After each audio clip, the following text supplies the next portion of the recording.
Selamat siang pecinta mobil kedap dimanapun Anda berada. Semoga selalu diberi kesehatan, kelimpahan rezeki, dan selalu dalam lindungan Tuhan Yang Maha Esa. Amin. Hari ini kita proses pengerjaan Honda Jazz RS tahun 2014.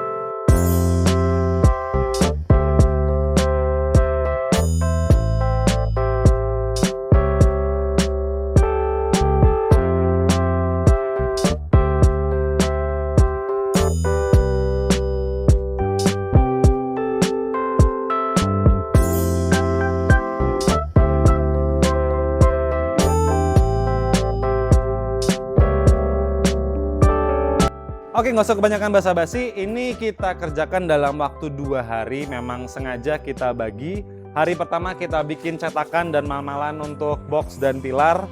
Sekaligus kita pemasangan peredam dan instalasi perkabelan. Besok kita finishing sampai dengan tuning, sampai dengan siap serah terima kunci.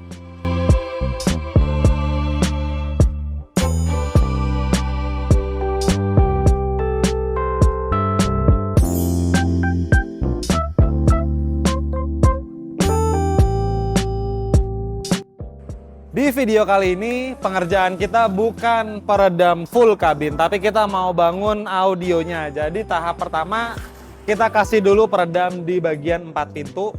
Cuman pintu-pintu aja karena kita bukan bangun full peredam. Terus kita lagi bikin pilar 3-way. Pilar aslinya kita lepas, kita bikin dari baru, kita cetak ulang. Seperti ini progresnya. Ini bukan pilar yang asli ya, ini pilar cetakan kita bikin semirip mungkin sehingga nanti tweeter dan mitrengnya bisa terpasang dengan rapih. Habis itu untuk di bagian boxnya nanti rencananya kita bikin di sebelah kiri benar-benar mepet jadi nggak terlalu makan bagasi.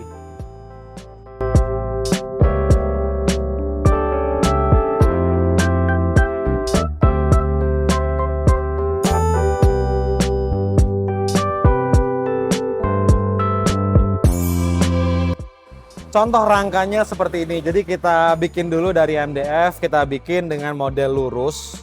Karena subwoofer kita menggunakan Rockford 12 in, nanti modelnya masuknya lurus seperti ini. Tanpa ornamen lampu sama sekali, karena sang owner minta jangan ada lampu-lampu sedikit pun. Oke, nggak masalah. Tujuan kita, kenapa kita bikin model boxnya seperti ini, jadi nanti saat joknya terpasang,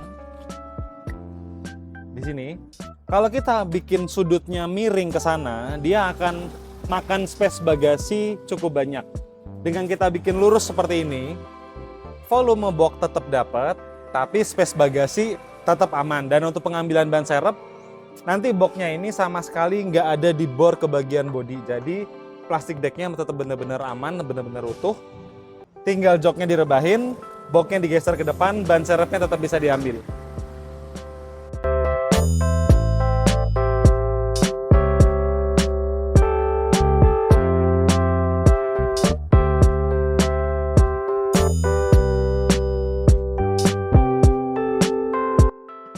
Oke, jadi speaker pintu sudah berhasil kita pasang, termasuk dengan peredam pintunya sudah kita pasang. Begitu juga dengan pintu belakang, full peredam, termasuk ke bagian speaker mid bassnya juga sudah kita ganti.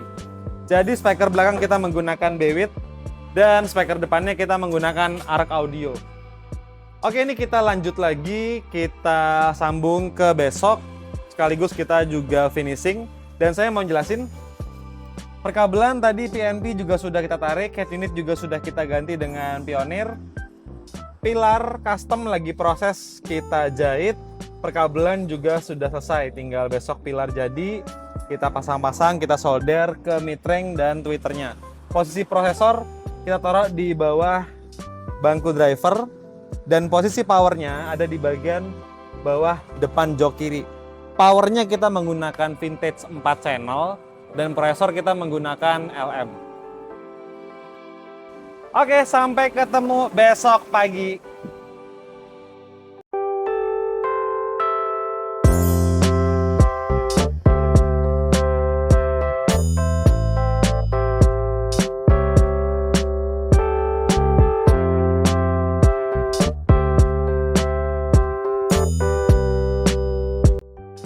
Oke, selamat siang. Kita lanjut di hari kedua proses pengerjaan Honda Jazz. Semua sudah selesai. Jadi di bagian prosesor kita taruh di bawah bangku driver, terpasangnya seperti itu. Powernya kita taruh di bawah bangku depan kiri. Tinggal kita nunggu pilarnya dari penjahit karena kita finishing dengan jahitan biar benar-benar rapi. Terus di bagian box belakang jadinya seperti ini. Benar-benar pojoknya ketemu ya. Nggak ada yang istilahnya mangap-mangap, benar-benar presisi, rapi banget. Jadi tujuannya dengan box seperti ini coba ya, kamera ngambilnya rata, kiri kanan. Kalian bisa lihat kan, space-nya, kemakannya benar-benar sedikit sekali. Jadi bawa barang, bawa koper juga tetap aman. Terus kalau kita mau ngangkat ban serep, ini box sama sekali nggak ada disekrup ke bagian bodi sini, tetap benar-benar utuh. Tinggal joknya kita rebahin ke depan, boxnya kita angkat ke depan. Seperti ini jadinya, benar-benar minimalis. Jadi mungkin dari kalian sering ada pertanyaan. Itu juga banyak juga yang masuk ke WA saya pribadi menanyakan bagus mana audio saat kita bangun setelah kita kasih prosesor, terus untuk sektor bassnya ya itu dengan subwoofer di bagasi seperti ini atau penggunaan subwoofer kolong. Jadi gini, bedanya itu sebenarnya kalau untuk secara fungsi itu sama, dalam artian semua sama-sama mengeluarkan frekuensi rendah, tapi ada sebagian orang yang nggak mau bagasinya berkurang space sama sekali. Dalam artian nggak mau pakai box seperti ini. Baik box custom pojok seperti ini ataupun box kotak. Walaupun dengan box yang paling mepet, ada sebagian orang yang tidak berkenan. Sehingga kalau kepengen bagasinya tetap bisa bawa barang secara full tanpa ada kemakan sedikit space untuk box subwoofer, solusinya kita menggunakan subwoofer kolong atau underseat, atau ada lagi di beberapa jenis mobil yang bisa masuk di bagian sebelah sini. Kalau mobil ini kan nggak bisa, karena ada beberapa mobil yang bagian deck belakangnya itu ada tempat dongkrak, itu bisa digunakan untuk box subwoofer. Tapi kan tidak semua mobil. Jadi kalau kalian mungkin bertanya, untuk suaranya gimana? Bagusnya subwoofer di bagasi sama subwoofer di bagian bawah jok itu untuk suara finishing terakhirnya enakan mana untuk kita gunakan harian. Jadi gini, kalau kita ngomong suara low-nya yang paling bener-bener low, jelas di bagasi pasti lebih menang. Kenapa? Karena begini, ruang getarnya kan dia tetap lebih besar. Seperti ini, pasti low-nya akan lebih dapat. Cuman subwoofer kolong atau underseat model sekarang itu juga low-nya juga cukup oke. Dalam artian kalau kita gunakan untuk harian, sekedar harian daily driver aja dan space bagasi nggak mau berkurang, pakai subwoofer kolong sudah cukup. Tapi kalau kita mau kepengen yang lebih lanjut lagi, ya kita menggunakan subwoofer model pasif seperti ini. Karena subwoofer kolong itu modelnya aktif, dia include sama power. Tapi kalau ini kan terpisah, powernya di bawah jok depan kiri, subwoofernya di bagian bagasi. Untuk suara, jangan berpikir dengan subwoofer di bagian bagasi nanti suara bassnya dari belakang, dangdung dari belakang. Ya enggak, semua sama. Kita tuning juga suara bassnya itu keluarnya dari depan. Jadi bener-bener nanti biasnya bass itu seakan-akan di depan kita. Jadi benar-benar semua suara baik dari low, middle, dan high itu rata di atas dashboard. Nggak ada bedanya antara subwoofer kolong dengan subwoofer di bagasi. Nanti yang kolong berpikirnya, karena ada sebagian orang yang berpikir kan nanti itu posisinya di bawah bangku depan, jadi suaranya lebih ke depan. Ya enggak. Kalau kita sudah pakai prosesor, semua kita tuning ke depan. Tapi bedanya low-nya pasti sedikit lebih kerasa yang di bagian bagasi, apalagi ini menggunakan 12 in. Pasti jelas lebih kerasa low-nya, walaupun nanti kita benar-benar tuning untuk sound quality, bukan untuk SQL yang main kenceng-kencengan, itu enggak. Tapi nanti di akhir kalian bakalan saya dengerin hasil suaranya. Hampir imbang, hampir sama, tipis sekali, bahkan cenderung nggak kerasa perbedaannya antara subwoofer kolong dengan subwoofer di bagasi. Jadi kalau kalian masih bertanya fokusnya, jadi saya baiknya pilih yang mana bang? Subwoofer di bagasi atau subwoofer di bawah jok? Kembali ke selera, kembali ke kebutuhan kalian. Kalau kalian masih sering bawa stroller baby, bawa koper, dan bagasi kalian ukurannya juga cenderung sedikit, lebih baik pakai subwoofer di bawah jok karena lebih aman. Dalam artian aman, bagasinya benar-benar kosong, perangkat semua di bawah bangku depan.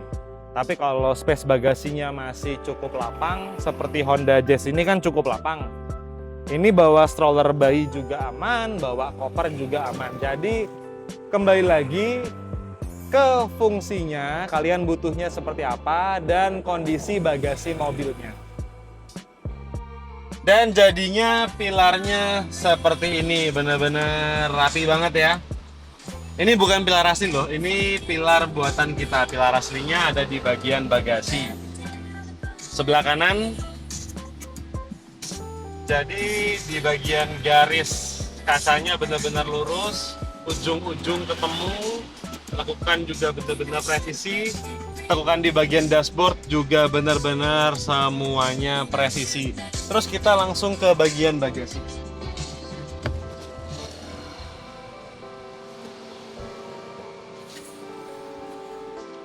Ini pilar aslinya, sama sekali nggak dirusak, benar-benar utuh banget. Jadi kalau suatu saat mau distandarin mobilnya, tinggal pasang. Dan bentuk boxnya seperti ini.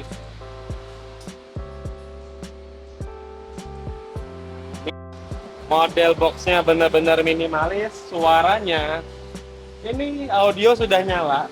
Kalau di bagian belakang suara bassnya biasa aja, tapi di bagian depan suara bassnya bisa kenceng. Kenapa gitu?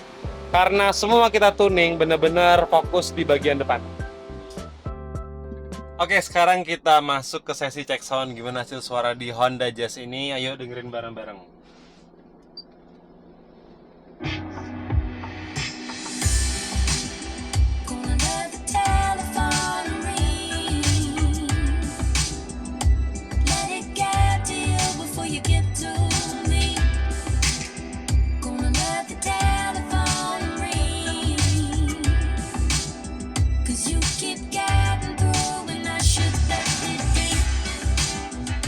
Halus banget. Jadi di bagian sekitaran sini, di kabin jok depan ini, suara bassnya bener-bener asik banget, kerasa banget. Cuman di bagian jok belakang, bassnya nggak terlalu kenceng. Padahal subwoofernya di belakangnya jok baris kedua, karena ada di bagian bagasi. Coba, harusnya kan kalau di logika yang paling dekat dengan subwoofer, bassnya pasti bakalan keras banget. Tapi di sini nggak, kencengnya di sini bassnya, tapi di bagian bangku belakang bassnya biasa aja. Dan kalau kita ke bagian bagasi kita buka, bassnya tipis banget. Kenapa bisa begitu? Karena kita benar-benar tarik suaranya ke bagian sekitaran sini dengan tujuan vokal benar-benar nitik di sini. Ornamen musik terpisah seakan-akan di bagian dashboard sini, bassnya di bagian sebelah sini, dengan tujuan penumpang belakang nggak bakalan budek karena bass-bassan aja. Jadi penumpang belakang itu nggak bakalan capek kupingnya karena deket sama subwoofer, 12 in pula. Dia kalau misalnya duduk di belakang cuma sekedar denger bassnya. Enggak, kalau di sini baik dari penumpang belakang, penumpang depan, dengernya di bagian sebelah sini. Terus khususnya area sektor low-nya atau bassnya nendang banget di bagian sebelah sini. Jadi kalau kita dengerin lagu remix oke, denger lagu EDM oke, denger lagu dangdut juga masuk banget, denger lagu pop apalagi. Ditambah lagi di bagian bawah setirnya ini, kelihatan ya, ini